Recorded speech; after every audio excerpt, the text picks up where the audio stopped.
Assalamualaikum warahmatullahi wabarakatuh. Saya Levino Anggini dari kelas 11 FPL 1 nomor absen 24. Di sini saya akan menjelaskan tentang UML yang terkait dengan unit. Yang pertama ada activity diagram, adalah versi UML untuk sebuah flowchart. Activity diagram digunakan untuk menganalisa proses sebuah activity diagram, bukan sebuah tool sempurna untuk menganalisis masalah dari sistem.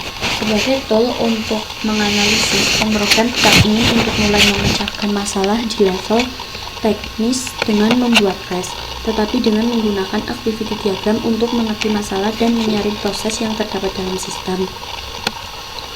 Dan simbol activity diagram di sini ada 5. Yang pertama activity, memperlihatkan bagaimana masing-masing kelas antarmuka saling berinteraksi satu sama lain. Dan yang kedua ada action, state dari sistem yang mencerminkan eksekusi dari suatu aksi. Yang ketiga ada initial node, bagaimana objek dibentuk atau diawali. Yang keempat ada activity final node, bagaimana objek dibentuk dan dihancurkan. Dan yang kelima ada fork node, satu aliran yang pada tahap tertentu berubah menjadi beberapa aliran.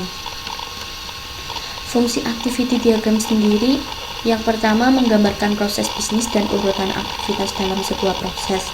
Yang kedua dipakai pada business modeling untuk memperlihatkan urutan aktivitas proses bisnis.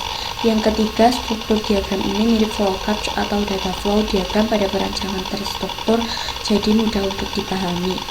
Yang keempat, sangat bermanfaat apabila kita membuat diagram ini terlebih dahulu dalam memodelkan sebuah proses untuk membantu memahami proses secara keseluruhan. Dan yang kelima, ada activity diagram, dibuat berdasarkan sebuah atau beberapa use case pada use case diagram. Dan ada state machine diagram. State machine diagram adalah teknik yang umum digunakan untuk menggambarkan behavior sebuah sistem. Hal ini digunakan untuk membantu analisis perancangan dan pengembang untuk memahami perilaku objek pada sistem. Ada simbol state machine diagram. Yang pertama ada state, digambarkan berbentuk segi 4 dengan sudut membulat dan memiliki nama sesuai kondisinya saat itu. Yang kedua, titik awal start, digunakan untuk menggambarkan awal dari kejadian dalam suatu diagram state chart. Yang ketiga, titik akhir atau end, digunakan untuk menggambarkan akhir dari kejadian dalam suatu diagram state chart. Yang keempat, guard yang merupakan syarat terjadinya transisi yang bersangkutan. Ada point, digunakan untuk menggambarkan apakah akan masuk entry point ke dalam state atau akan keluar atau exit point. Dan event digunakan untuk mendeskripsikan kondisi yang menyebabkan suatu pada state. Fungsi state machine diagram, menspesifikasi semua urutan yang mungkin dari pesan-pesan yang akan diterima objek tersebut bersama-sama dengan tanggapan atas pesan-pesan tersebut. Diagram thread menggambarkan transisi dan perubahan keadaan suatu objek dalam sistem sebagai akibat dari stimuli yang diterima. Pada umumnya, diagram ini menggambarkan kelas tertentu. State diagram membantu analisis, perancang, dan pengembang untuk memahami perilaku objek dalam sistem. Sequence diagram. Sequence diagram adalah suatu diagram yang menggambarkan interaksi antar objek dan mengindikasikan komunikasi di antara objek-objek tersebut. Diagram ini juga menunjukkan serangkaian pesan yang dipertukarkan oleh objek-objek yang melakukan suatu tugas atau aksi tertentu. Objek-objek tersebut kemudian diurutkan dari kiri ke kanan. Aktor yang menginisiasi interaksi biasanya ditaruh di paling kiri dari diagram.